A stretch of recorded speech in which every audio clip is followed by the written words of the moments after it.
Hey everybody, I hope you're all having an amazing day. Today is a little bit different in the sense that this isn't a story about any dApps. It's not an interview with somebody who's doing something really cool in the EOSIO atmosphere. This is a story about me, and honestly, a story about my own stupidity, or at least complacency. Now, this is a story about a recent hack that I suffered, and to say the word suffer is almost unjust because the truth of the matter is that I did a lot of things wrong. I was very complacent and I knew the difference. I'm not new to EOS. I'm not new to cryptocurrency. And I made a lot of vital mistakes that actually contributed to this hack. During this hack, I only lost about 950 EOS. And in a lot of people's standards, that might be large, it might be small, it might be whatever it is. But the point is that I'm an experienced user. I let my guard down. And I did a few things really, really wrong.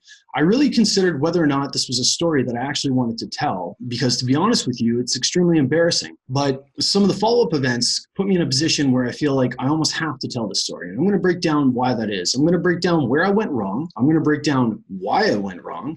And I'm just going to talk a little bit about securing your EOS accounts and some of the things that you really should kind of do as a self-check. This isn't a sob story. It's not a poor me story. Remember, I do take full accountability. I know I'm going to take some heat for actually even doing this video, but I'm personally okay with that if it even helps one person not go through the same experience that I went through. Now, it wasn't just me that was hacked. To be honest with you, if it had just been me, I probably wouldn't have done this video. I probably would have just left it alone. I'm going to kind of explain how everything went down. I'm going to explain where I went wrong, and I'm going to explain what exactly you have to do to protect yourself. In my job working for Trybe, I deal with a lot of different conversations. I deal with a lot of different people. I was messaged one day on Telegram by somebody asking me if it was possible that Trybe wanted to list on a new exchange. Not really outside of the ordinary. A pretty common request, actually. Having about 20 things on my plate at the time, I was extremely rushed. I was just trying to get things done. Somebody had sent me an invite to Discord. Now, for any of you out there who have used Discord before, there is an audio feature inside of Discord where you can actually speak to people. It's something that I've used in meetings on Discord.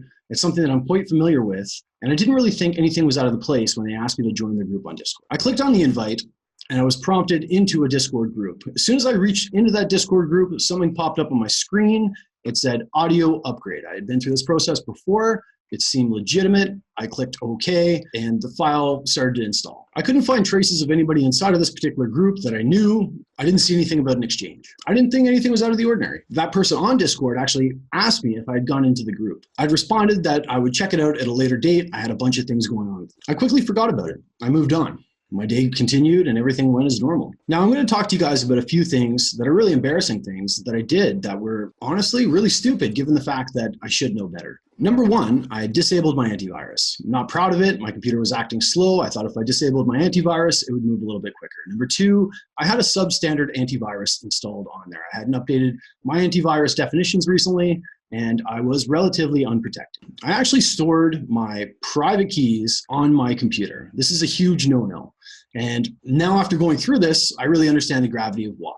I think that people, myself included, just tend to get complacent. I had them identified inside of a file. It wasn't an obvious file, but they were there. Another mistake that I made is I actually had my owner key stored on Scatter. Another big no-no. It's not a necessity to make Scatter work. It's not necessary, and generally it's a bad idea. Your owner key does not have to be inside of Scatter in order for your Scatter to function, in order for you to use Scatter. I was about to do a live interview, something I had been looking forward to doing for quite a while. A friend of mine actually messaged me and said, "Hey Matt, did you see this big sell wall on Nudex?" I laughed it off. It's you, Matt. That sell wall is you. There's no way that that sell wall is me. I haven't touched my Scatter. I haven't been on my computer. I'm in the middle of something here. No, Matt, that sell wall is you. As soon as the live podcast had finished, I immediately went in and I noticed that somebody had placed a large order of some of my funds on Nudex. I immediately canceled the order. At this point, I still didn't quite understand what was going on. What I didn't know is that that Discord invite contained a Trojan, an exploit inside of Discord. If you want to go and Google it online, Google the Discord virus. It's a pretty common virus. It's not high tech. It's an easy exploit. And it's really easy to send it to somebody and gain control of their entire computer. It took a while for me to click. How could I have possibly been hacked? I hadn't done anything stupid, or had I? I managed to save most of the funds. The attacker managed to send 950 EOS of funds that he had sold into another account. And what I didn't realize is for the last week, that hacker had been watching me, had control of my computer, and had been messing with all of my stuff, following absolutely every keystroke that I made, gaining access to every single social media account that I had, all my emails, and just about everything else under the sun. I quickly sent my remaining funds to a friend, secured my account, and just started thinking, where had this come from? I remembered the invite from Discord. It immediately rung a chord.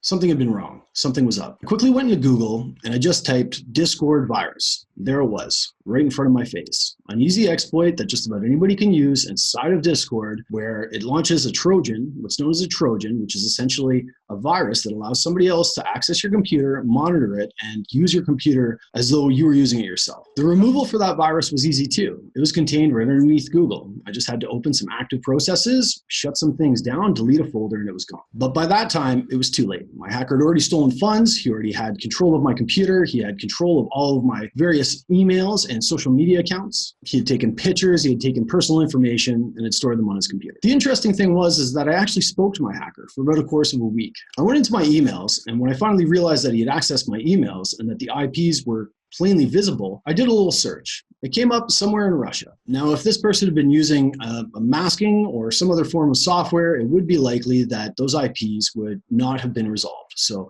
I do have this person's IP address. I immediately sent all my private keys off to a friend. He started securing my accounts. I upgraded my antivirus. I cleaned out everything, and I did it 3 times over with a few different pieces of software. This wasn't a sophisticated hacker. This wasn't somebody who even knew a lot. This was a really basic Trojan that just about anybody can get on the internet. You send a Discord invite to somebody, they open it up, it looks like a regular upgrade for the audio file, and it's done. I realized that this guy had been watching me for about a week. I had nobody to blame other than myself. Again, this isn't a story about poor me, poor Matt, I'm sorry you got hacked, whatever. I contributed to a lot of the things that happened. I got complacent, I got comfortable, I got busy, and I was generally irresponsible. Within 2 hours of actually losing my funds, they were already off to an exchange. Now, this hacker was not a genius hacker. This hacker sent the funds to an exchange that requires KYC that actually cooperates with investigations. No harm, no foul, I thought. It was an expensive lesson, but it was one that I clearly needed to learn. For anybody who thinks that ECAF is going to save you, unfortunately, you're wrong. ECAF is no longer recognized by the BPs as an administrative authority for these types of situations. Everything seemed okay. I had good antivirus software.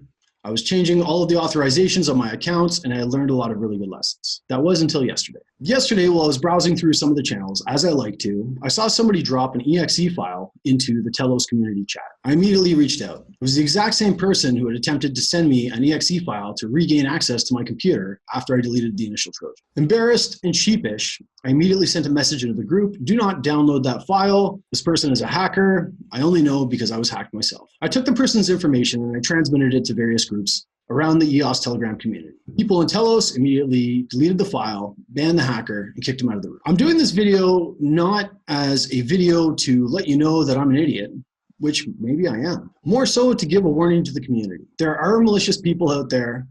They do want your funds. They will take your funds. Now, EOS is an amazing technology. Unfortunately, the current state of governance right now does not allow us to really recover lost funds. ECAF is not coming to save you. I shortly after received a message from one of my friends letting me know that they would open the exe file a little bit later on. About 30 seconds later, bells started going off in my head.